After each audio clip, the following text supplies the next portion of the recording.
렌더링부터 설명을 드릴게요. 우리가 지금 이렇게 화면을 보고 있잖아요. 이걸 파일 메뉴에 익스포트의 2D 그래픽 하면 이렇게 2D 그래픽 화면으로 내보낼 수 있습니다. 예를 들어서 제가 사진 파일에다가 익스포트, 여기 확장자 지정하시고 이 PNG 파일 쓰시면 된다 그랬어요. 자, 익스포트 그러면 파일이 이렇게 나가게 됩니다. 네, 여기 있네요. 파일로 나간 거 보이시나요? 자, 여러분들도 한번 해보시죠. 파일로 내보내기 한번 해보시죠. 사실 이것만 가지고도 많이 써요. 여기에다가 재질을 입히고 이렇게 내보내면 일러스트, 즉 그림 느낌이 많이 나거든요. 그래서 이것만 가지고도 많이 사용합니다. 이렇게 해서 한번 내보내기 해보시죠. 우리가 스케치업에서 V-Ray를 설치하지 않는 이상 얘를 쓸 수밖에 없습니다. 무슨 얘기인지 이해되시나요? 스케치업에는 자체 렌더링 프로그램이 없습니다. 자체적인 렌더링 프로그램이 없어요. 그래서 이걸 쓰는 겁니다. 근데 얘를 쓰게 되면 장점이 하나 있는데 이렇게요. 자, 얘를 감춰볼까요? 그 다음에 카메라에서 퍼스펙티브를 끄겠습니다. 여기 파라렐 프로젝션으로 놓으면 이렇게 평면으로 바뀌게 됩니다. 원근감이 없는 상태가 돼요. 얘를 다시 탑뷰로 바꿉니다. 그럼 어떻게 되나요?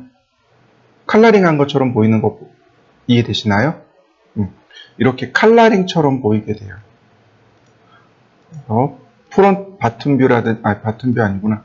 프론트 뷰라든지 혹은 레프트 뷰 혹은 뭐 라이트 뷰, 아이고 얘는 백뷰네 또. 자, 백뷰 그러면 이렇게 여기에 마치 컬러링한 것처럼 포토샵에서 컬러링한 것처럼 보이게 됩니다. 자, 재질을 조금만 줘봅시다. 예를 들어서 스톤? 스톤 의미 없네. 타일도 마음에 드는 게 없는데. 이런.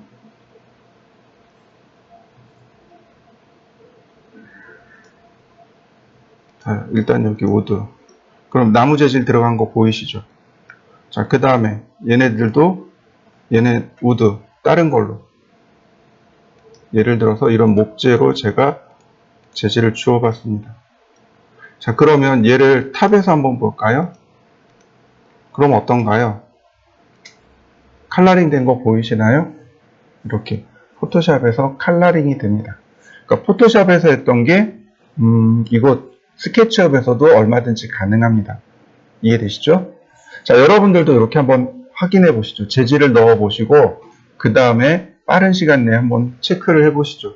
카메라에 퍼스펙티브 대신에 파라렐 프로젝션으로 체크하시고 그 다음에 얘를 탑뷰나 혹은 여기 뷰포트 보이시죠? 이 뷰포트로 바꿔보시면 됩니다. 자, 한번 해보시죠. 이때 단면 부위가 있죠. 이 단면 부위 있죠. 여기는 검정색으로 색칠을 하시면 돼요. 여기는 색이 안 들어가니까 자, 아무거나 하나 색칠을 해볼까요? 컬러를 아무거나 하나 넣어보죠. 그리고 에디트해서 검정색으로 이렇게요. 그래, 이렇게 놓으셔야 됩니다. 탑뷰. 그래야 여기가 단면 부위고 그다음 이렇게 질감 표시가 들어가겠죠. 자, 다시 이거를 다시 퍼스펙티브로 놓으면 원근감이 생기기 때문에 이렇게 깊이감이 만들어지게 돼요. 자, 우리가 봐야 될 거는 바로 여기 백뷰죠. 여기가 우리가 바라봐야 될 부분인 거고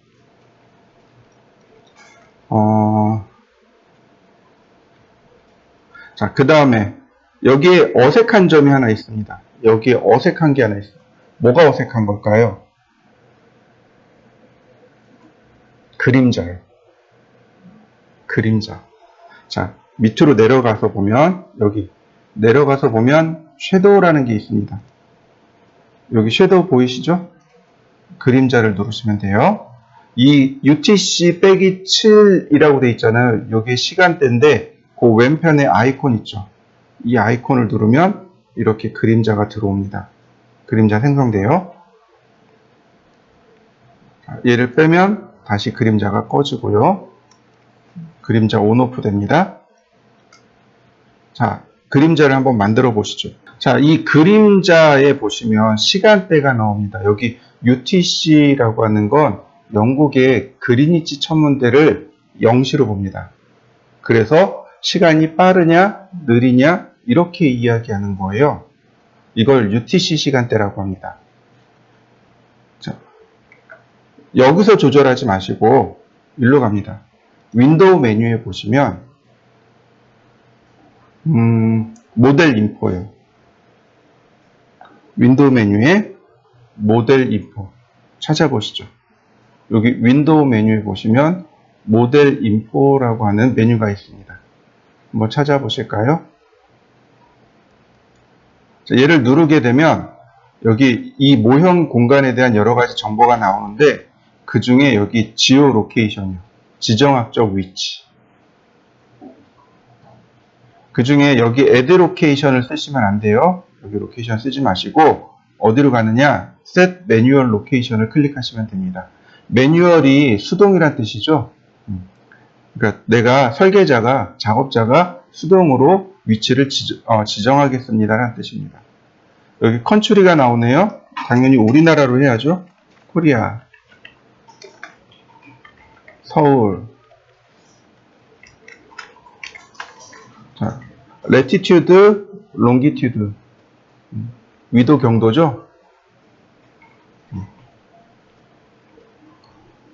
그 노래도 있죠. 그 독도는 우리 땅이라는 노래 있죠. 거기에 보면 이 위치가 나와요. 물론 정확한 위치는 아니라고 하더라고요. 근데 이제 노래 가사상에 있는 거라 저는 이제 그렇게 외워졌어요. 그 노래가 저 초등학교 6학년 때인가 나왔거든요.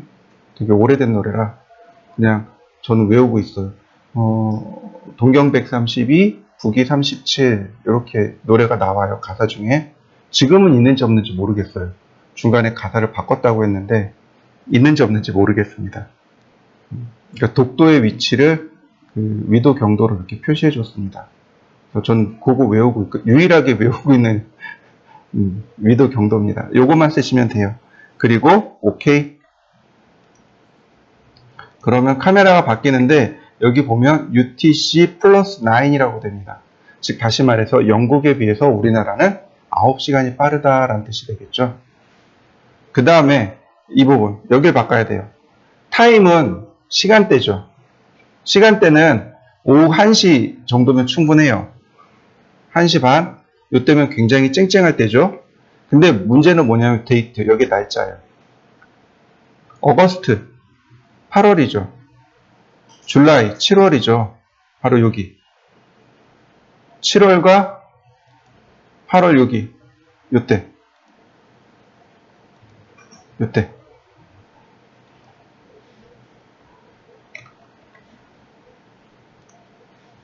8월 1일 정도 8월 1일입니다. 8월 1일 이때가 가장 해가 무더울 때거든요. 우리나라로 치면 이때가 해가 가장 무더울 때입니다. 그러니까 이때로 놓으시면 돼요. 그러면 해가 거의 수직으로 내려올 때입니다. 그래서 햇빛이 이렇게 들어와요. 여기 햇빛이 여기 이렇게 조금 들어오게 됩니다. 그리고 나서 시간으로 조절하는 거예요. 아, 나는 저녁 때를 쓰고 싶어. 그럼 이렇게 햇빛 들어오는 거 보이시나요? 햇빛 들어오는 게 이렇게 보이게 되는 거죠.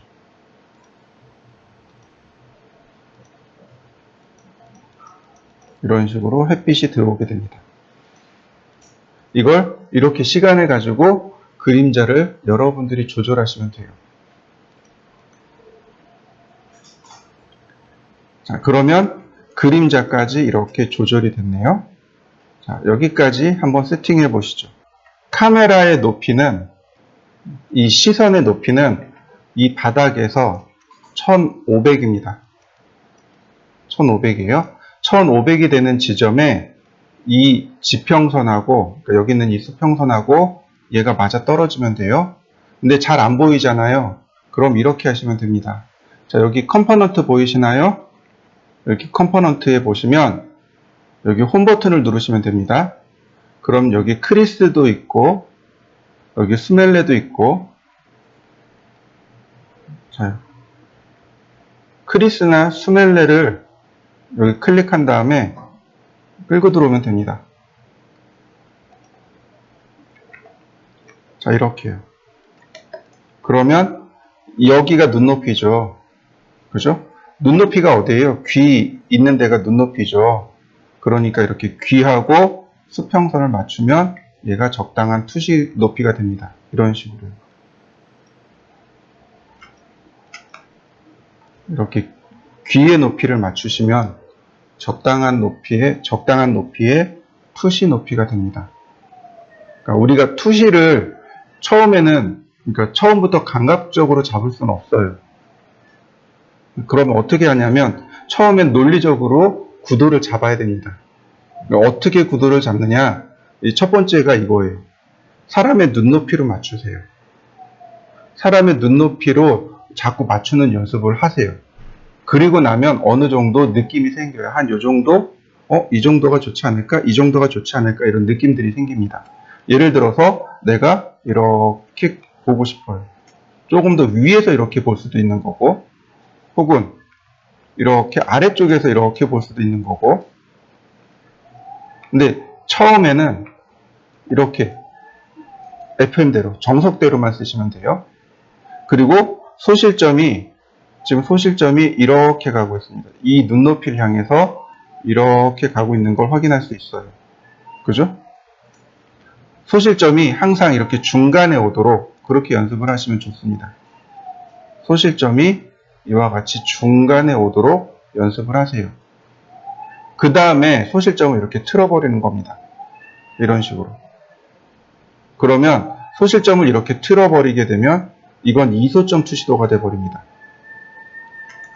소실점이 이렇게 쭉 가서 여기서 하나 끝나고 다시 이렇게 쭉 가서 이쪽에서 하나 끝나게 되는 거죠. 이런 경우 소실점이 이소점이 돼버립니다. 그러니까 내가 구도를 잡는다라는 건 이런 거예요. 이렇게. 처음에는 이렇게 잡아주는 거죠. 사람의 눈높이를 기준으로 해서 1소점, 2소점을 잡고 그 다음에 뷰를 올린다든지 내린다든지 이렇게 되는 거죠. 그래서 제일 첫 번째가 이거예요. 가운데다 놓으세요. 1소점 잡으세요. 그 다음 위아래로 올리세요. 그 다음 좌우로 틀어보세요. 이렇게 되는 겁니다. 순서가. 그래서 여러분들이 보기에 좋은 구도를 자꾸 찾아내는 연습을 하시면 돼요. 자, 구도를 한번 맞춰보시죠. 자, 그 다음에 보시면 여기 당구공 그림이 있습니다. 여기. 이 당구공 그림이요. 얘가 에셋 에디터라고 합니다. 얘가 없는 분들은 어디로 가시냐면 여기 익스텐션에 보시면 VRay라고 있죠. 여기 에셋 에디터라고 있습니다. 에셋 에디터. 여기 툴 메뉴로는 어디 갔나요? 여기 당구공 그림 있죠? 요거. 툴 메뉴는 당구공 그림이고, 여기 주전자 그림 보이시죠? 요게 렌더링 명령어입니다. 근데 보시면 화살표가 있는 주전자가 있고 없는 주전자가 있죠. 화살표 없는 주전자가 렌더링입니다. 얘 리얼타임 렌더링이에요. 리얼타임 렌더는 잘 안 써요. 왜냐면 이걸 쓰면 메모리를 빨리 써버리기 때문에 컴퓨터가 느려지게 됩니다. 자, 여기 보시면 에셋 에디터가 있고 여기 렌더링이 있는데 여기 렌더가 있고 렌더 인터랙티브가 있죠. 여기 리얼타임 렌더, 요 렌더라는 명령, 요 두 개를 쓸 겁니다. 자, 먼저 당구공을 클릭해 봅시다.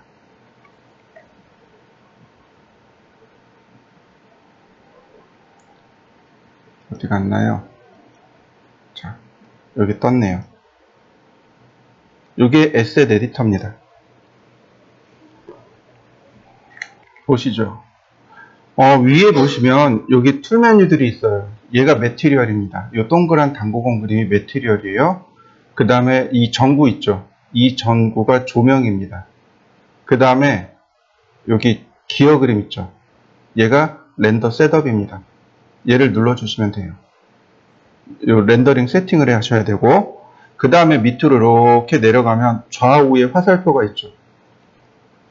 왼쪽의 화살표는 이거 매트리얼 라이브러리입니다. 재질 도서관이죠. 라이브러리 도서관. 여기 재질이 여기 있어요. 그러니까 다시 말하면 V-Ray를 만든 회사에서 이런 재질들이 있어. 이거 써봐. 좋아. 라고 만들어 놓은 것들입니다. 이거 쓰면 되게 편해요. 저도 이거 잘 써요. 그리고 이게 공유돼 있을 거. 여러분들 몇 개 없을 거예요. 이거 공유시켜 놨습니다. 이거 나중에 파일 복사해 가시면 돼요. 이거 설정하는 법은 나중에 알려드리고요. 자, 그 다음에 오른쪽에 있는 얘를 누르면 이렇게 두 번째 렌더링 파라미터가 나옵니다. 이거 다 열어놓고 보셔야 돼요. 다 열어놓고 보시는데 순서대로 일단 쓸 수 있는 것만, 제가 주로 쓰는 것들만 체크할 테니까 한번 보세요. 여기 엔진에 보시면 CPU가 있고 CUDA가 있고 RTX가 있죠. 이거 뭐냐면 렌더링 계산하는 계산을 누가 할 거냐 이거죠. CPU가 할 거냐, GPU가 할 거냐, 아니면 둘 다 할 거냐. 이 얘기예요. 여기 눌러보면 이렇게 나와요. 여기 CUDA를 눌러놓고 오른 버튼 누르면 인텔 코어라고 되어 있죠. 인텔 코어하고 엔비디아 지포스하고, 그죠? 두 개 나옵니다. 요 둘 다 체크해 놓으면 두 개가 동시에 렌더링 계산을 해요. 그럼 속도가 좀 더 빨라지겠죠. RTX를 눌러놓으면 그러니까 GPU만 가지고 계산을 합니다. CPU가 옵션이 조금 더 많아요. CPU가 옵션이 많고, 그러면 이렇게 얘 쓰면 되지 않아요? 그러면 이 GPU 때문에 안 나오는 옵션들이 있어요. 그래서 어쩔 수 없이 저는 CPU를 씁니다. 자, CPU 쓰고, 그 다음에 프로그레시브를 끕니다. 프로그레시브 렌더가 장면 전체를 한 번에 훅 렌더링하고, 계산하고 이렇게 돼요. 그러니까 장면 전체를 렌더링하는 동안 시간이 너무 오래 걸리는 거죠. 그래서 이걸 끄고 렌더링하면 여기 오른편에 보면 여기 버킷 사이즈라는 거 있죠. 버킷. 네모난 상자들이 쭉 나와서 부분적으로 이렇게 계산을 하고 넘어가요. 이게 조금 더 빨라요. 시간상. 그래서 보통 이 프로그레시브를 끄고 렌더링합니다. 퀄리티, 렌더링에 대한 품질입니다. 렌더링 품질은 그냥 미디움으로 놓으시면 돼요. 만약에 이걸 제가 하이 플러스, 이게 베리 하이예요.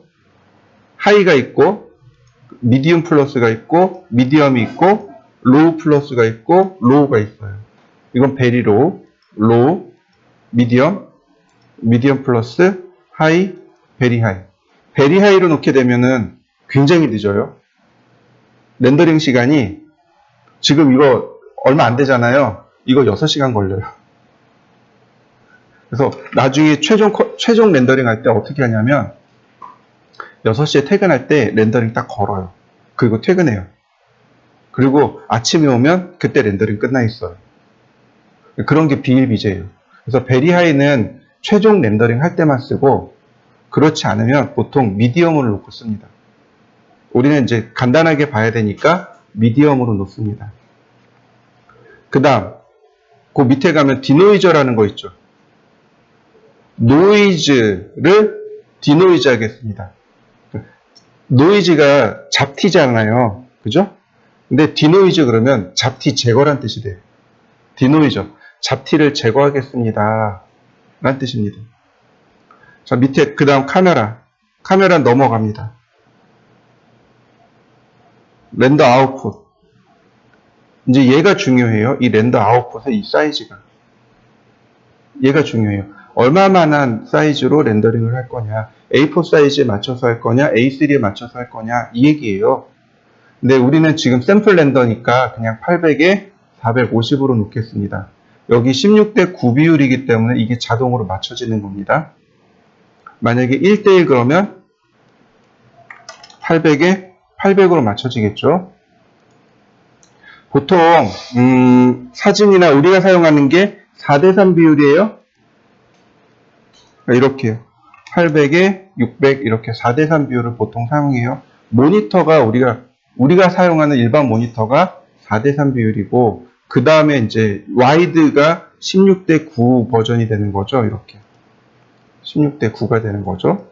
800에 450. 자, 나머지 쭉 넘어가고 인바이런먼트로 넘어가겠습니다. 인바이런먼트에 보시면 여기 백그라운드에 보면 여기 뭔가 체크되어 있죠. 얘가 V-ray 스카이입니다. 하늘 계산이요. 하늘을 계산해 주겠습니다 라는 뜻이고, 여기 GI라는 값 있죠. 얘를 체크해 줍니다. 이 값을 바꿀 거예요. 나중에 이 값을 바꿀 거예요. 지금 1로 되어 있는데 이 GI 값을 뭐 20 혹은 30 혹은 40 이렇게 바꿀 겁니다. GI 값이 뭐냐면 글로벌 일루미네이션의 약자입니다. 무슨 얘기냐? 여기 보시면 글로벌 일루미네이션 보이시나요? 요게 GI입니다. 요게 GI예요. 여기 보시면 프라이머리, 세컨더리 레이 이렇게 두 개의 빛이 나옵니다. 레이가 빛이란 뜻이죠. 프라이머리 레이, 세컨더리 레이 빛이 두 개가 나와요. 무슨 얘기냐면 광원, 즉 형광등이나 뭐 태양이나 이런 데서 빛의 입자가 나오겠죠. 이게 프라이머리 레이입니다. 광원에서 나온 첫 번째 빛, 이게 프라이머리 레이고, 세컨더리 레이는 뭐냐면 이렇게 사물에 부딪혔을 때 빛이 쭉 와서 사물에 부딪히면 어떻게 될까요? 어떤 일들이 일어날까요? 일부는 흡수되고 일부는 산란이 되겠죠. 그죠? 빛이 이렇게 사물에 부딪혀서 산란할 때 이 빛을 추적하는 거죠. 이게 세컨더리 레이가 됩니다. 이해되셨나요? 이 세컨더리 레이를 추적해라 라는 겁니다. 그게 GI예요. 만약에 이걸 꺼버리면 어떻게 될까요? 세컨더리 레이를 계산 안 해요. 그러니까 비현실적인 결과물이 나와요. 빛이 사물을 그냥 투과해버려요. 그래서 비현실적이 됩니다. 이 GI 값을 켜야만 비로소 온전한 조명 추적이 일어나요. 빛의 입자가 추적이 됩니다. 오른쪽에 보시면 여기 노이즈 리밋이라는 것이 있습니다. 아까 여기 디노이저라는 거 있었죠? 어디 갔나요? 자, 여기 디노이저 켜놨죠? 여기 있는 노이즈하고 여기 있는 노이즈하고 똑같아요. 우리가 이 노이즈가 왜 생기냐면 빛이 부족하면 점점점 이렇게 점들이 생겨요.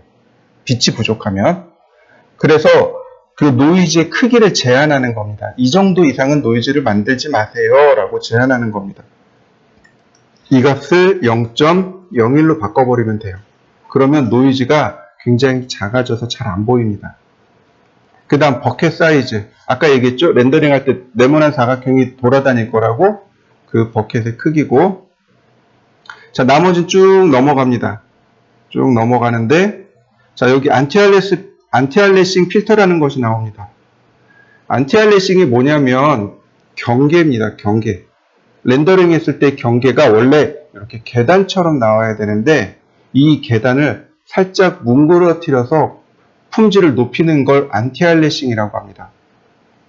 알리아싱을 없애겠습니다라는 뜻이에요. 이 중에 이 안티알리아싱을 보시면 여러 가지 기법들이 나옵니다. 수학적인 기법들이에요. 그 중에 여기 캔물롬을 쓰시면 됩니다. 얘가 가장 경계가 선명한 계산법입니다. 3D 맥스 같은 경우는 에어리아를 써요.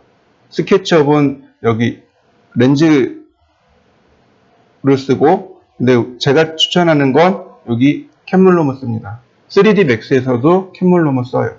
얘가 가장 경계가 선명하게 나옵니다. 그 다음에 프라이머리 레이, 세컨더리 레이. 세컨더리 레이는 안 바꿉니다. 프라이머리 레이는 이리디언스 맵이나 브라우트 포스 둘 중에 하나를 쓰시면 돼요. 여러분들이 편하신 대로 쓰시면 됩니다. 저는 이리디언스 맵을 쓸 겁니다. 이리디언스 맵, 그 다음 세컨더리 레이로는 라이트 캐시. 자, 나머지는, 네. 그 다음에 또 하나. 여기 글로벌 일루미네이션 오른편에 가면 여기 조절자 있죠. 얘를 눌러줍니다. 그러면 누가 생기냐면 여기 보시면 앰비언트 어클루전이라고 하는 것이 나옵니다. 앰비언트가 음영이란 뜻이에요. 음영. 그래서 자동차에도 앰비언트 라이트라는 것이 존재하고요. 이 모니터에서도 앰비언트 라이트가 존재해요. 앰비언트가 말 그대로 음영입니다. 음영. 그러니까 쉽게 얘기해서 여기 빛을 다 끄면, 그러니까 조명을 다 끄면, 밤에 여러분들 밤에 시골길을 가요. 깜깜하잖아요. 근데 윤곽은 이렇게 대략 구별이 되잖아요. 왜 구별이 되냐면 앰비언트 라이트가 켜져 있기 때문에 그래요. 그게 앰비언트 라이트입니다. 여러분들이 캄캄한 밤에 길을 갈 때 우리가 윤곽, 물체를 살짝 구별할 수 있는 정도의 조명, 그게 앰비언트 라이트예요. 사실은 달빛이죠. 그죠? 달빛이 은은하게 싹 비춰지는 거죠. 그게 앰비언트예요. 그 앰비언트 어클루전이라는 건 폐색이란 뜻인데 강조란 뜻입니다. 강조란 뜻이에요. 얘를 체크해주면 앰비언트가 강조가 됩니다. 그래서 경계나 틈새 같은데 그림자가 들어가고 조금 더 강조가 돼요. 그러면 경계가 또렷하게 보입니다. 나머지는 뭐 특별한 내용은 없어요. 나머지는 안 하셔도 돼요. 자, 이렇게 세팅을 하시고 주전자를 한번 꾹 클릭. 그러면 이와 같이 렌더링이 들어갑니다. 여기 네모난 사각형 왔다 갔다 하는 거 보이시나요? 제가 버킷입니다. 그리고 저 버킷이 저 사각형의 개수가 여러분들 CPU의 개수입니다. CPU 하나당 저 사각형 하나가 나옵니다. 안쪽이 어둡고 지금 바깥쪽이 밝은 거죠. 자, 지금 보니까 바깥쪽이 더 밝고 안쪽이 어두워요. 이건 당연한 거죠. 자, 근데 제가 여기다가 GI 값을 40으로 올려버렸습니다. GI 값을 여기 GI 값을 40으로 올렸습니다. 그리고 다시 한번 렌더. 여기 주전자 그림 있죠? 이 화살표 있는 주전자 쓰시면 안 된다고 했습니다. 인터랙티브 렌더 혹은 리얼타임 렌더라고 합니다. 실시간 렌더예요. 내가 화면을 움직이면 얘도 계속 렌더링을 해줘요. 얘 쓰시면 안 되고, 자, 주전자를 다시 한번 눌러보죠. 그럼 어떻게 되나요? 실내가 밝아지는 거 보이시나요?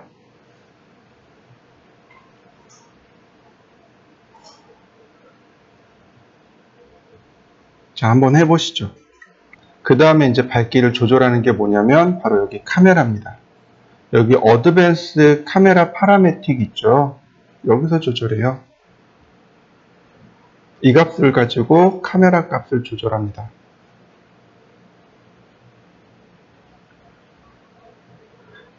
필름, 센시티브, 필름의 감도입니다.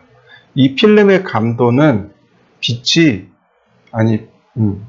빛에 필름이 얼마나 예민하게 반응하느냐, 이게 필름 감도입니다.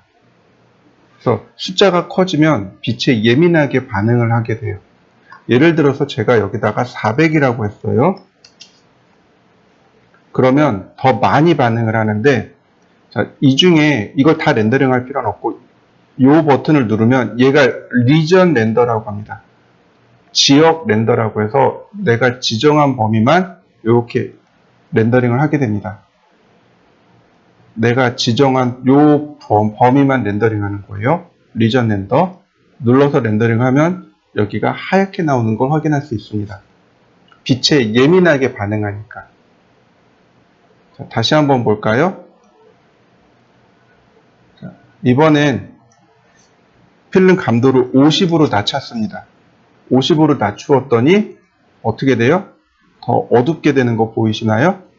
100을 기준으로 해서 이렇게 100을 기준으로 해서 50일 때하고 400일 때 혹은 200일 때를 함께 비교해 보시면 조금 더 금방 이해하실 수 있습니다. 얘가 지금 400이고요. 자, 밑으로 내려서 얘를 200으로 바꿔볼까요? 그러면 밝기를 우리가 조금 더 금방 찾아낼 수 있어요. 제 모니터에서는 너무 많이 밝아요. 그런데 스크린에서는 괜찮아 보이네요. 그죠? 이렇게 전체 다 렌더링 하지 말고 첫 번째는 전체 다 렌더링을 해서 보시고 두 번째부터는 이렇게 부분 렌더로 확인을 하시면 돼요. 자, 그 다음에 또 보실까요? 자, 그 다음에 어퍼처라고 해서 F넘버 값이 나옵니다. F넘버는 조리개 값이에요. 조리개 값. 그러니까 카메라 앞에 렌즈가 이렇게 있어요. 카메라 앞에 렌즈가 있는데 여기에 조리개가 이렇게 처음에 이렇게 닫혀 있는데 내가 조리개 값을 조절하면 셔터를 누를 때 조리개가 열렸다가 닫히게 돼요. 이렇게 열렸다 닫히게 되는데 이 열리는 범위를 얼마만큼 열 거냐 이거죠. 지금 여기 보시면 8만큼 열 거라고 해놨는데 제가 이거를 절반이 4, 즉 4만큼 여세요. 더 열라는 뜻이에요. 조리개를 더 개방하라는 뜻입니다. 숫자가 작아지면 조리개를 개방하는 겁니다.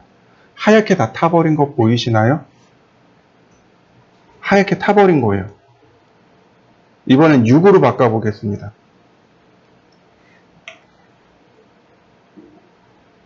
다시 렌더. 지금 보시는 여기가 8, 여기가 6, 4입니다. 아, 거기다가 필름 값도, 필름 감도도 다르죠? 다시요. 필름 감도를 동일하게 해가지고 조금 더 어둡게 해봤습니다. 자.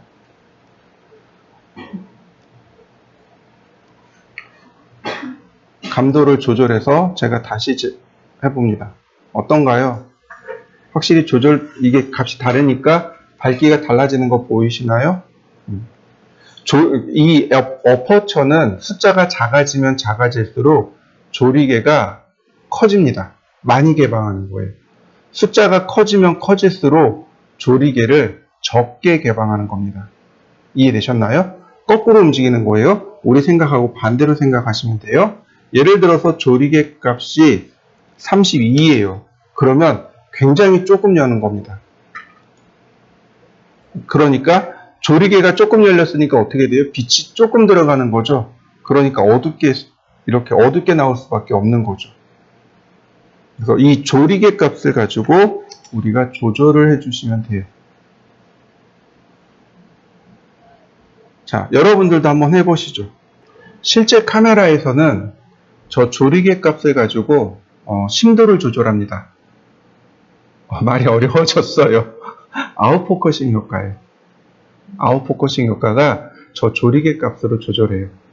저 값이 어떻게 된다 그랬더라? 조리개를 개방하면 심도가 얕아진다 그랬나?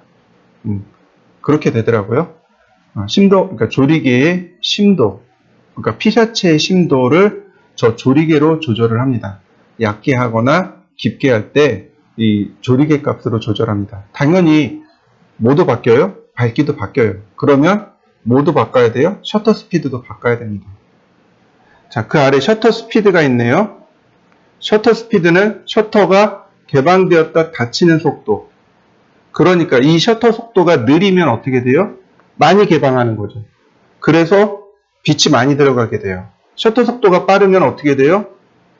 그만큼 찰나적으로 열렸다 닫히게 됩니다. 그래서 빛이 적게 들어가요. 예를 들어서 똑같은 값이지만 제가 셔터 스피드를 여기다 셔터 스피드를 150으로 했습니다. 절반이에요. 자, 렌더링. 그럼 밝아진 거 보이시나요? 자, 다시 봅시다. 셔터 스피드만 조절해도 충분하겠네요. 자, 이번에는 여긴 300이고 이보다 조금 더 빠른, 자, 이번엔 600으로 바꿔보죠. 600으로 바꾸면 어두워지는 거죠. 지금 어두워진 거 보이시나요?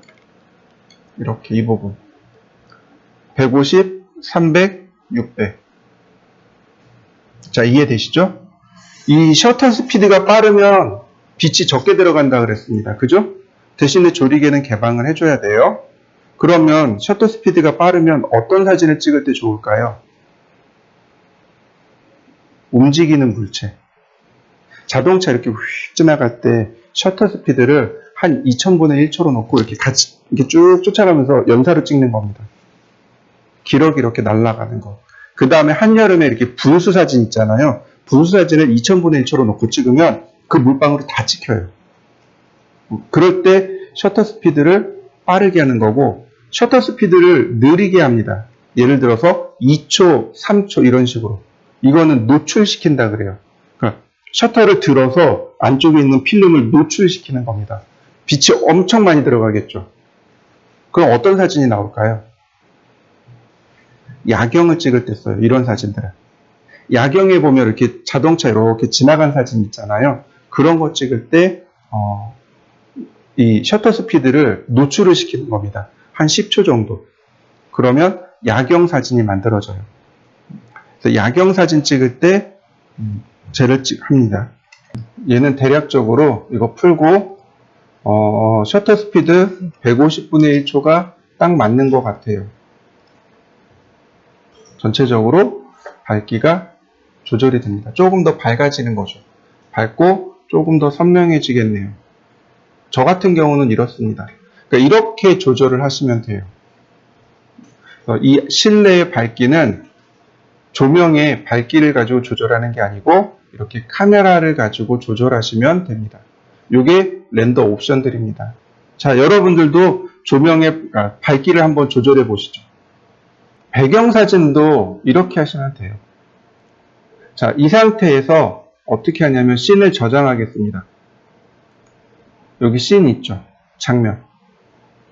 씬이 있죠. 얘를 플러스 누르면 씬이 이렇게 저장이 됩니다. 장면이 저장이 돼요. 내가 이렇게 돌렸어요. 그리고 이 씬을 더블 클릭하게 되면 다시 이렇게 와서 딱 맞춰집니다. 제가 이렇게 바꿨단 말이에요. 더블 클릭하면 와서 바뀌어요. 자, 그 다음에 여기다 사각형을 크게 그려봅시다. 렉탱글.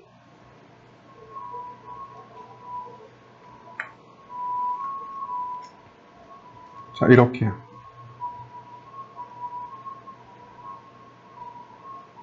밑으로 조금 더 내려갔으면 좋겠는데요. 스케일.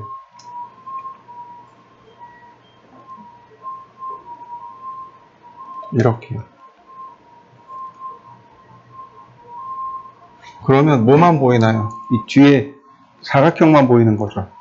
어느 정도 거리 띄워놓고 해주세요. 자, 그 다음.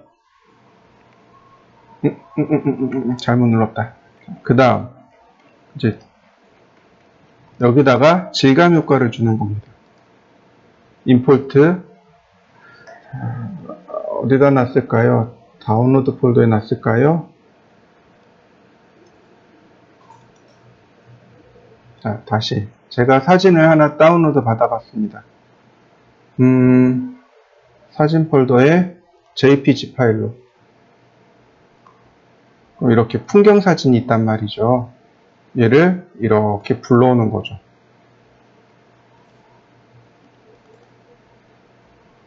자, 그러면 어떤가요?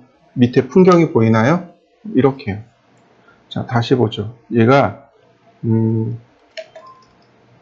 위로 조금만 더 올려보자고요. 이동하기.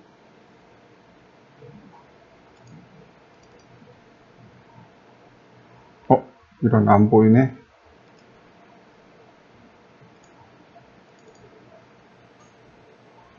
자, 그리고 나서 다시 렌더. 그러면 뒤에 풍경이 보이나요? 그러면 마치 풍경이 있는 것처럼 보이겠죠. 이게 이제 첫 번째 방법입니다. 첫 번째 방법은 오브젝트에다가 이렇게 그러니까 배경 맵을 주는 겁니다. 배경 맵을 주어서 마치 합성된 것처럼 보이는 거고, 두 번째는 어떻게 하냐면 포토샵에서 합성하는 겁니다. 포토샵에서 합성해서 그 자리에 있는 것처럼 보이게 되는 거죠. 자, 여러분들도 한번 해보시죠. 여기 보시면 이렇게 동그랗게 원이 그려졌죠. 이 유리 재질 때문에 그래요. 자, 유리 재질도 한번 바꿔볼까요? 자, 하는 김에 재질을 한번 바꿔보도록 하죠. 자, 이렇게 하시면 돼요. 매트리얼에서 셀렉트 탭을 누르시고 셀렉트 탭 누르시고 오른쪽으로 갑니다. 스포이드 있죠? 이 스포이드를 이용해서 유리를 꾹 클릭합니다. 그러면 이렇게 재질이 들어와요. 선택을 하게 되면 스케치업에도 재질이 들어오지만 V-Ray에도 재질이 들어옵니다. 다만 이 재질이 V-Ray 재질이 아니기 때문에 이렇게 떠요. Edit in V-Ray, V-Ray에서 수정하겠습니다 라고 이렇게 메시지가 뜹니다. 얘를 클릭해 주시면 이렇게 V-Ray에서 수정할 수 있게 돼요. 여기서 수정하는 겁니다. 자, 그 중에 이 리플렉션이라는 값을 이렇게 조금만 주시면 돼요. 이 값을 조절해 주시면 돼요. 여기 있는 리프렉션이라고 하는 건 뭐냐면 지금 보세요. 디퓨즈는 뭐냐면 사물이 지닌 기본 색상입니다. 오브젝트가 지닌 사물이 지닌 기본 색상이고 여기 나와 있는 리플렉션은 반사예요. 사물을 반사시키는 거울처럼 반사시키는 효과고 그 아래 내려가면 리프렉션이라는 게 하나 또 있습니다. 이게 굴절이란 뜻이에요. 사물을 우리가 물을 통해서 물고기를 보면 굴절 때문에 물고기가 조금 더 가까이 있는 것처럼 보이잖아요. 바로 그 굴절입니다. 보시면 이렇게 굴절 값이 들어가 있는 게 확인이 될 겁니다. 이게 굴절이에요, 굴절. 1이면 거의 굴절이 없다는 뜻입니다. 1이면 거의 굴절하지 않습니다 라는 뜻이에요. 그리고 이 값을 내리면 투명도가 들어가는 거죠. 물의 굴절률이 대략 1.8 정도 됩니다. 맞나? 물의 굴절률이 한 대략 이 정도 돼요.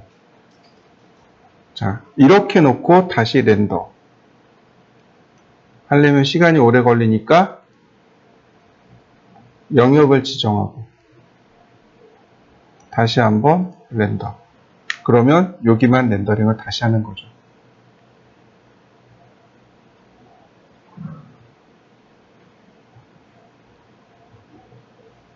먼저 선라이트요. 조명은 여기 조명을 누르셔야 돼요. 여기 조명을 누르시면 여기 기본으로 선라이트가 나옵니다. 태양광이죠? 선라이트를 눌러보시죠. 오른쪽에 보시면 이렇게 선라이트에 대한 파라메틱이 나옵니다.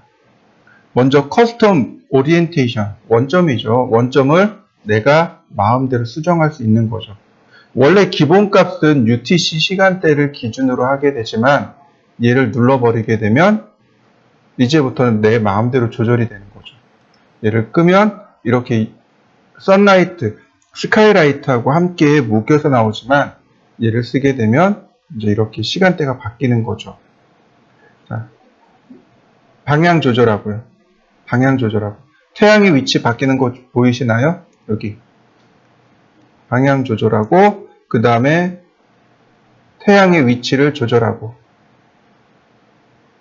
태양의 높낮이를 조절하고, 낮 시간인지 밤 시간인지, 그 다음에 그림자의 방향 조절하고. 자, 이해되시죠? 근데 보통 얘는 안 쓰는 거죠. 그냥 UTC 시간대 그대로 써버리면 편하거든요. 자, 넘어가고요. 그 다음에 컬러. 태양의 색상이네요. 굳이 바꿀 필요는 없네요. 그 다음 컬러 모드 넘어가고, 자, 인텐시티 멀티플러가 있고 사이즈 멀티플러가 있는데 앞으로 인텐시티라는 단어가 계속 나올 겁니다. 우리가 써야 되는 조명의 인텐시티 멀티플러가 계속 나올 겁니다. 뭐냐면 조명의 밝기란 뜻입니다. 즉 다시 말하면 여기는 선라이트의 밝기를 뜻해요. 태양의 밝기를 뜻합니다.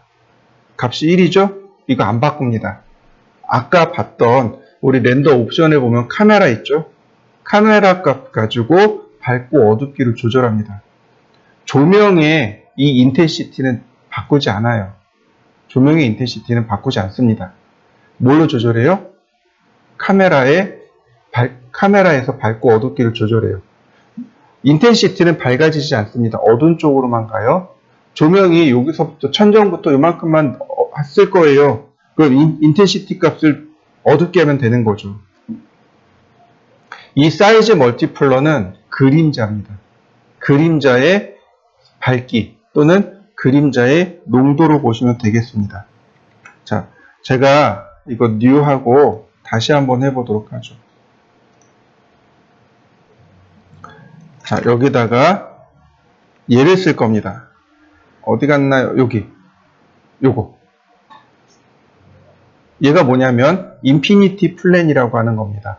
요건 VLA에 있는 거고요. 인피니티가 무한대란 뜻입니다. 인피니티 플랜 그러면 무한 평면이란 뜻이래요. 자, 클릭하고 자, 원점에다가 한번 클릭하고 그럼 끝난 겁니다. 그러면 이와 같이 인피니티 플랜이 들어가요. 렌더링을 하게 되면 무한 평면이 만들어지게 돼요. 그림자 받아줍니다. 자, 다시 렌더링이래. 푸시 앤 풀. 자, 그 다음에 섀도우.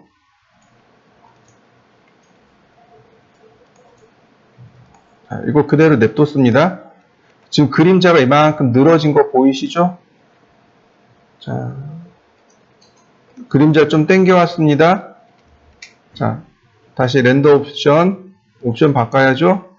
제가 뉴 했으니까 끄고 켜고 자, GI 값 켜고 넘어가서 0.01로 바꾸고 그 다음 캔물롬이고 자, 그리고 렌더. 우리가 봐야 될 부분은 어디냐면 그림자입니다. 그림자, 요 부분이요. 그림자의 특히 이 테두리 부분 있죠. 요 부분. 여기를 보는 겁니다. 그림자의 요 테두리 부분을 보시면 돼요. 지금은 그림자의 테두리가 굉장히 또렷하죠. 자, 다시 보겠습니다. 사이즈 멀티플러 값을 제가 키워봤습니다. 5라고.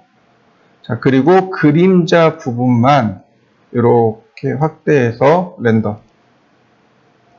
그림자의 범위가 어떻게 되나요? 흐려지는 거 보이시나요? 이게 사이즈 멀티플러입니다. 아까는 이 전체가 다 또렷했지만 지금은 어때요? 오브젝트가 가까운 그림자와 사물이 가까운 데 또렷하고 멀리 갈수록 그림자가 흐릿해지는 거 보이시죠? 네, 얘가 사이즈 멀티플러입니다. 자, 한번 해보시죠. 자, 그 다음에 여기 또 스카이 모델이 나오네요. 하늘의 모형이죠. 하늘 모형이 여러 가지가 있습니다. 그 중에 이제 우리가 쓰는 건 호색의 배를 사용하는데, 그냥 보시면 돼요. 네, 우리가 여기서 두 가지만 기억하시면 됩니다. 클리어라는 단어가 붙은 게 있고, 오버캐스트가 붙은 게 있고, 보이시죠? CIE 클리어, 그 다음 PRG 클리어 스카이. 클리어가 뭐냐면, 비 온 뒤에 아주 맑은 하늘. 그게 클리어입니다. 그리고 오버캐스트는 뭐냐면 비 오기 전에 아주 흐린 하늘. 그게 오버캐스트입니다. 예를 들어서 여기 클리어를 제가 선택해 놨습니다. 그리고 하늘을 보도록 하죠. 이렇게 제가 하늘을 보고 자, 렌더링을 해보도록 하죠. 풀고 렌더. 그러면 지금 보시는 하늘 아주 맑은 하늘이죠? 이게 클리어. 그 다음에 이번에 오버캐스트. 오버캐스트는 먼지가 많고 구름이 잔뜩 낀. 그래서 하늘이 회색입니다. 회색으로 된. 근데 우리가 보통 사용하는 건 그냥 호색의 L을 사용하시면 됩니다. 자동으로 이걸 맞춰주는 거예요. 얘가 자동으로 맞춰줍니다. 자, 어떤 식으로? 날짜와 여기 시간 있죠? 이 시간을 제가 6시 30분으로 바꿔봤습니다. 그러면 그림자가 늘어지겠죠? 근데 하늘이 어떻게 돼요?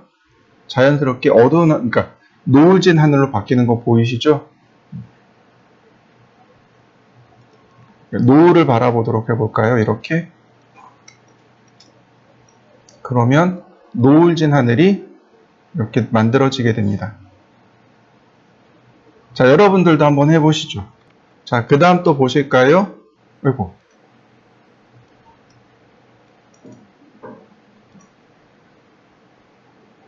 자, 그 다음 보시면은,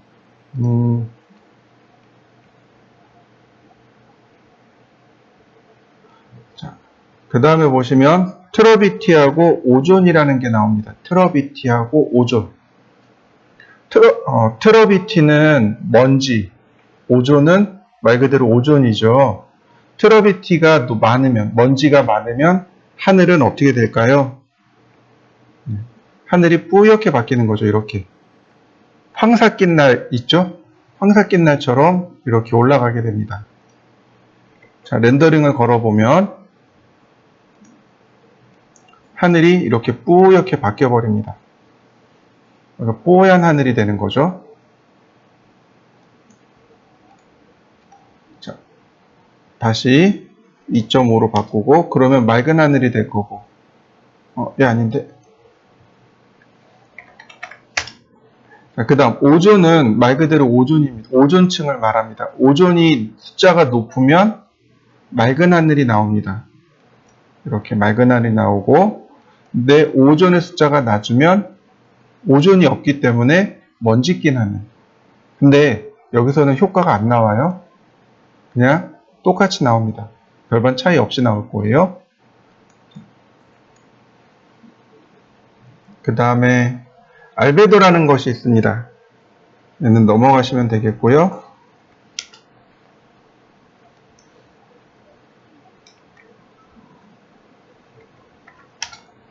그 다음 알베도는 뭐냐면 여기 이 그라운드, 그라운드를 말합니다. 자, 제가 인피니티 플랜을 설치해 놨는데 이 인피니티 플랜을 끄고 보도록 하죠. 자, 이렇게 놓고 다시 렌더링. 그러면 자, 이 아래쪽에 여기 그라운드 알베도, 얘가 그라운드 알베도예요. 자,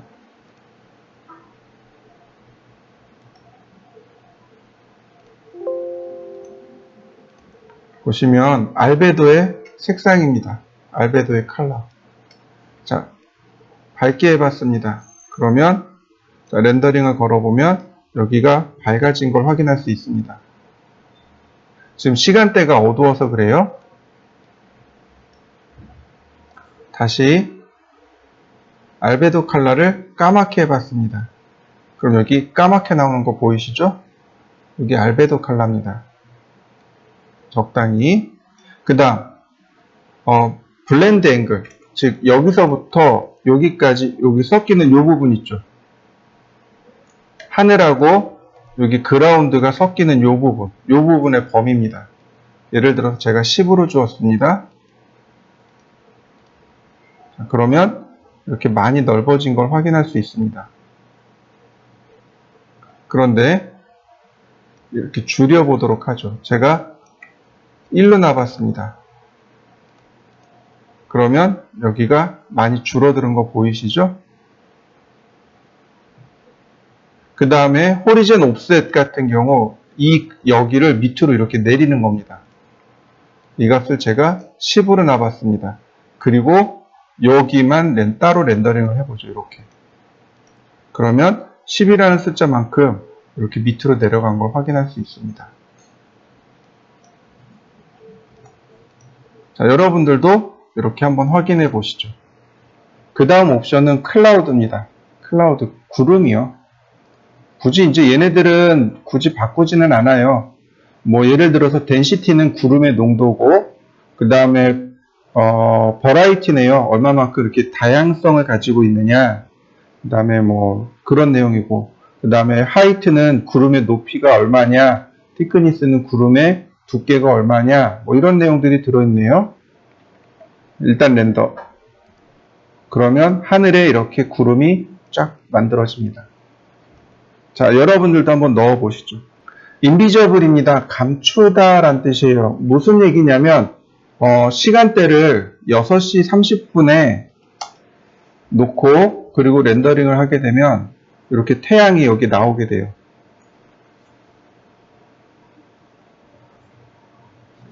그러니까 8월 정도, 7, 8월에 한 6시 반 정도로 놓으면 지금 여기 까맣게 태양 나오는 거 보이시나요?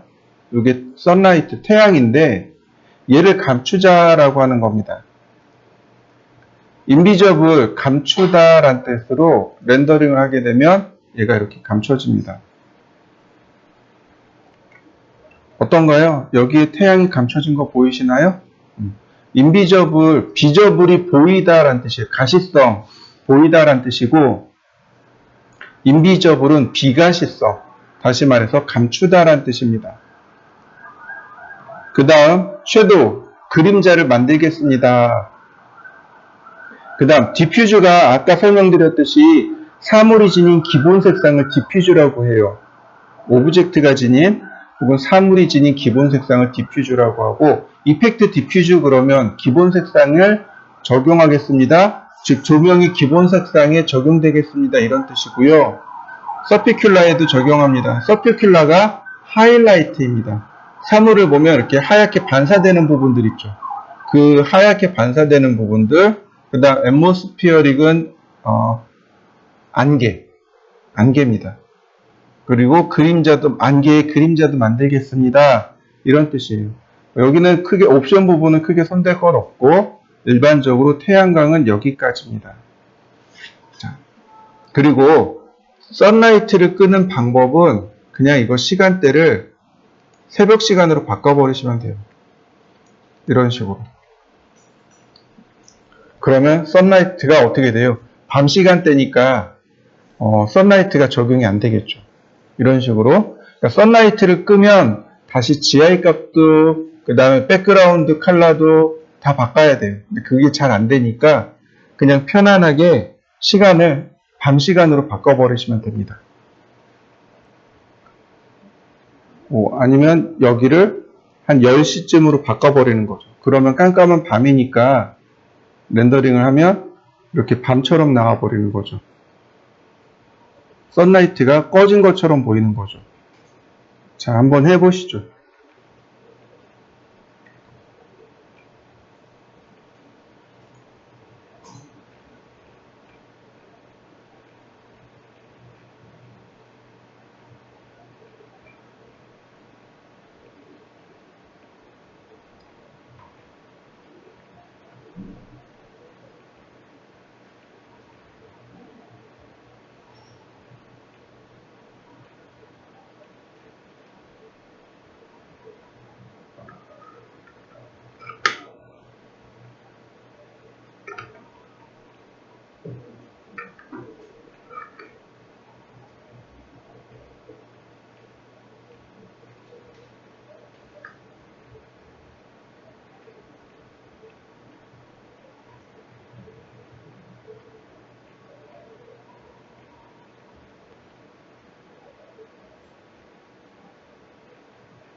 자,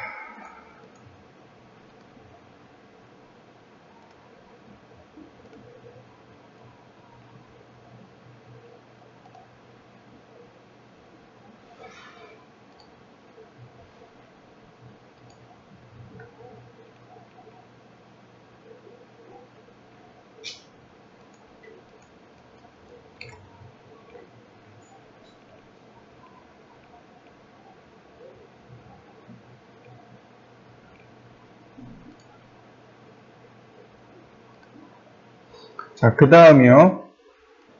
그 다음에 보시면, 지금 제가 이제 여기를 렌더링을 할 건데, 제가 시간대를 밤 시간으로 바꾸겠습니다. 밤 10시로요. 밤 10시로 바꿨습니다. 그러면 바깥쪽은 깜깜한 밤이 되겠죠. 지금 조명이 없는 상태에서 오로지 GI 값만으로 이렇게 나오는 겁니다.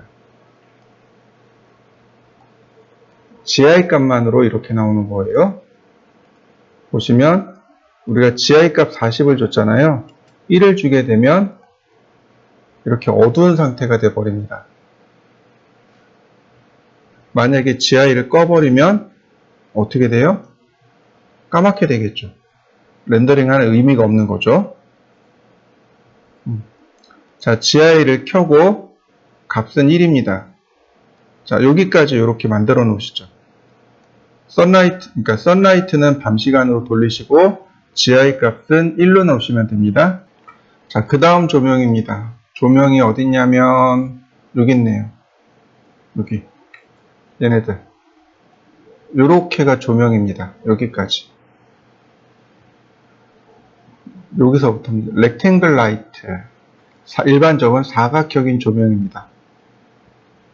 클릭하게 되면 이면 전체가 다 조명입니다. 렌더링을 해보죠. 그러면 여기 조명 만들어진 거 보이시나요?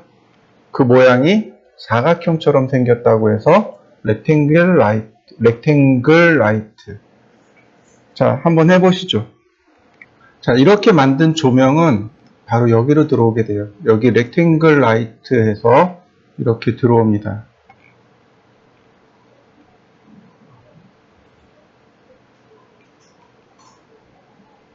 자, 보시면 우리가 여기서 주의할 점이 있어요. 그게 뭐냐면은 여기서 오브젝트에서 이렇게 지울 수 있단 말이죠. 화면에서 지울 수 있단 말이죠. 그런데 여기서는 안 지워진 거 보이시나요? 안 지워집니다. 다시 언두 하고요. 여기서 오른 버튼 눌러서 딜릿을 눌러야 지워집니다. 이해되시나요? 조명을 지우는 방법입니다. 바로 여기서 지우셔야 돼요. 여기서 대를 누르셔야 여기서 지워지게 됩니다. 화면상에서 지우면 여기서는 안 지워져요. 자, 여러분들도 한번 해보시죠. 보통 이런 조명들은 크기를 줄이고 스케일로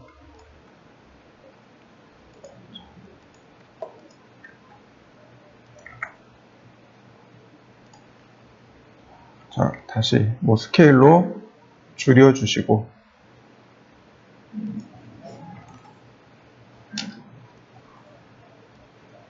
그 다음에 위치를 바꾸시면 되죠.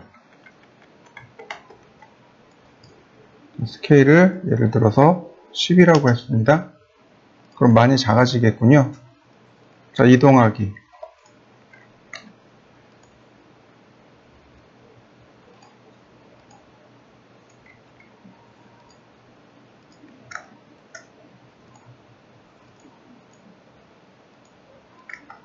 자, 복사하기. 곱하기 3. 넘어갔나요? 다시 여기서부터 복사하기 여기까지 나누기 3. 그 다음 선택하고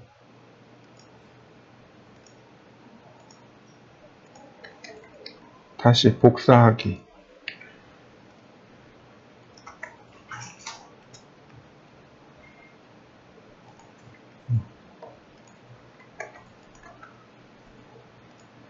자, 이렇게 되면 이렇게 놓고 렌더링 하면 어떻게 될까요? 이거 아닌데 이건데 그러면 어떤가요? 각 위치에 따라서 조명이 쭉 만들어진 느낌 들어가죠? 자, 여러분들도 한번 해보시죠. 그 다음에 우리가 이제 공부한 대로 누구를 올려주면 돼요? GI 값을 이렇게 올려주시면 제가 20으로 올려봤습니다. 그럼 전체적으로 이렇게 GI 값이 올라갈 수밖에 없는 상황이 되는 거죠. 적당히 GI 값을 올려주시고, 뭐 너무 많이 올리지 마시고, 적당히 이렇게 GI 값을 올리시고, 자, 그 다음에 또 누구를 올려야 돼요? 카메라 값을 바꾸는 거죠. 필름 감도를 200으로 올리고, 조리개는 4로 열고, 셔터 스피드는 150분의 1로 느리게 하고. 그럼 어떤가요? 충분히 밝아지는 거 보이시나요? 네, 이렇게 작업하셔야 됩니다. 자, 다시 필름감도 다시 줄이고, 그러면 적당히 어두워졌네요.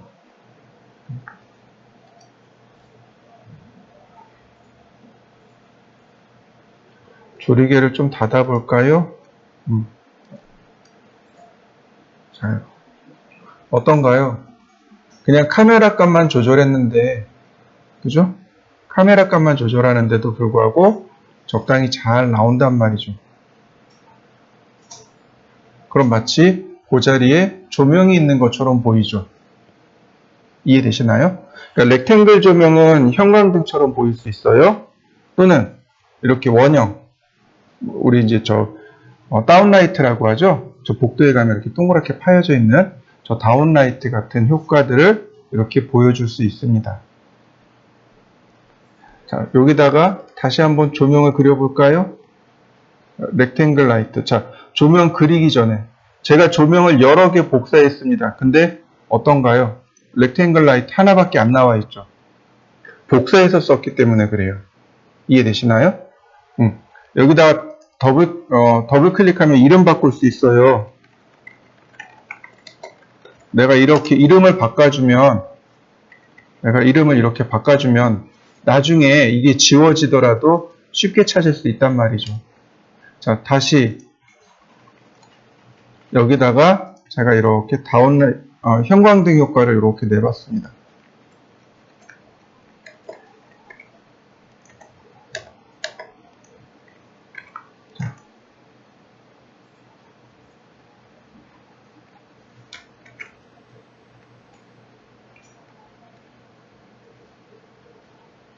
자, 두 개씩 복사해서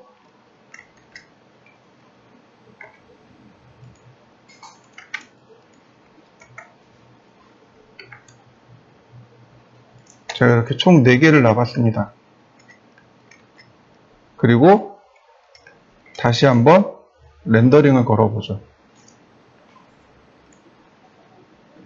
그럼 조명이 2개가 더 들어갔으니까 조금 더 밝아질 수밖에 없겠네요. 여러분들도 이렇게 조명을 또 추가해 보시죠.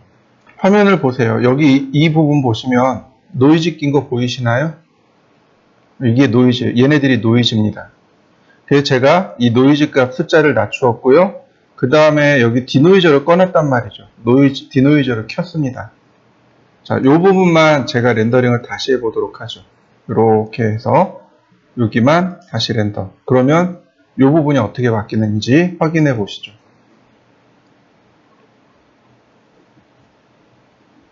어떤가요? 노이즈가 다 사라진 거 보이시나요? 그래서 디노이저를 켜라고 하는 겁니다. 아까랑 다시 비교해 보면 완전히 느낌이 달라질 겁니다. 자, 다시 봅니다. 조명을 보시면 여기 인텐시티라는 것이 나옵니다. 인텐시티가 조명의 밝기입니다. 조명이 얼마나 밝고 어두운가에 대한 내용이에요. 다운라이트에다가 제가 전부 다 60으로 줬습니다.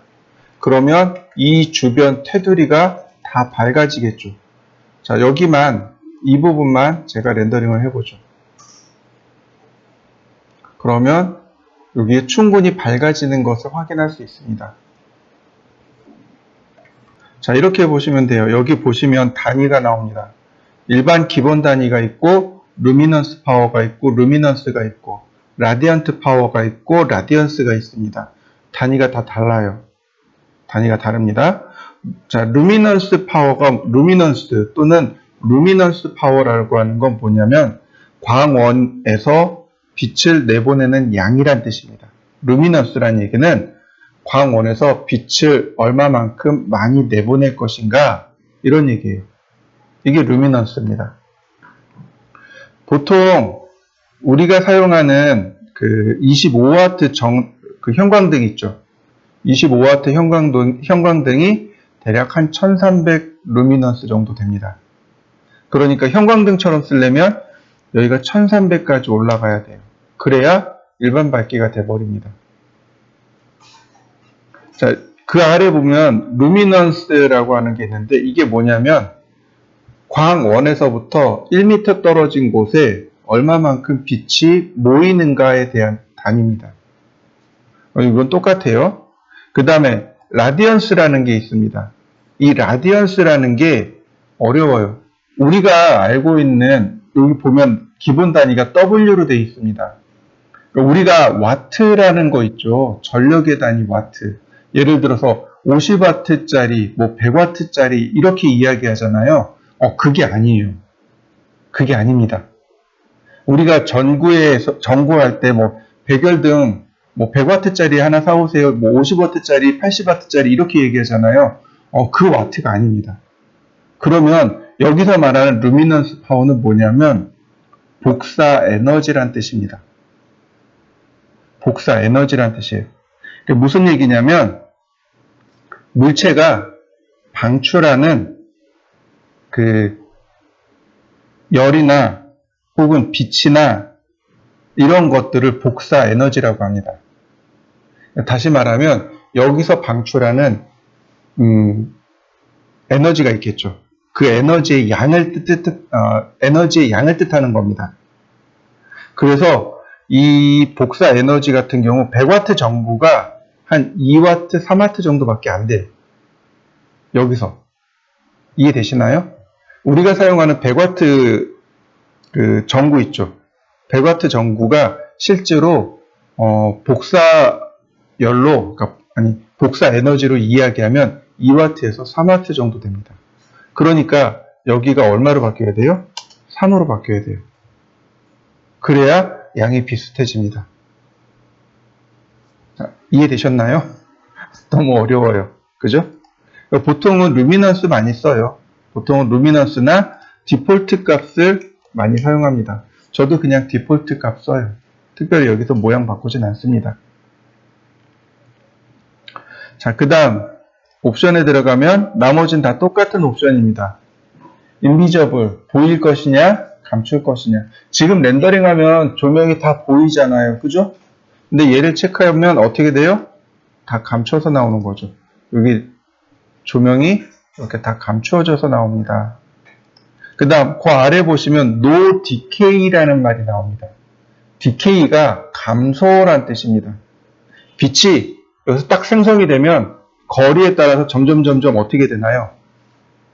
어두워지죠. 그걸 빛의 감소라고 이야기합니다. 빛이 감소되는, 그러니까 No Decay 그러면 빛이 감소되지 않습니다 라는 뜻이에요. 얘를 체크하면 No Decay입니다. 빛이 감소하지 않는 거죠. 그러면 꽤 멀리까지 빛이 나가겠죠. 많이 밝아지게 됩니다. 그러니까 빛이 감소하지 않으니까 어떤가요? 빛이 감소하지 않으니까 많이 밝게 나오죠. 그래서 반드시 No Decay는 풀어주셔야 돼요. 그 다음 그림자 나와야 되고 더블 사이드. 더블 사이드는 조명이 지금 화살표 방향으로만 빛이 나와요. 이걸 양방향으로 놓을 때 더블 사이드로 놓으시면 됩니다. 나머지는 특별한 거 없네요. 자, 여러분들도 여기까지 해서 렌더링 해보시죠.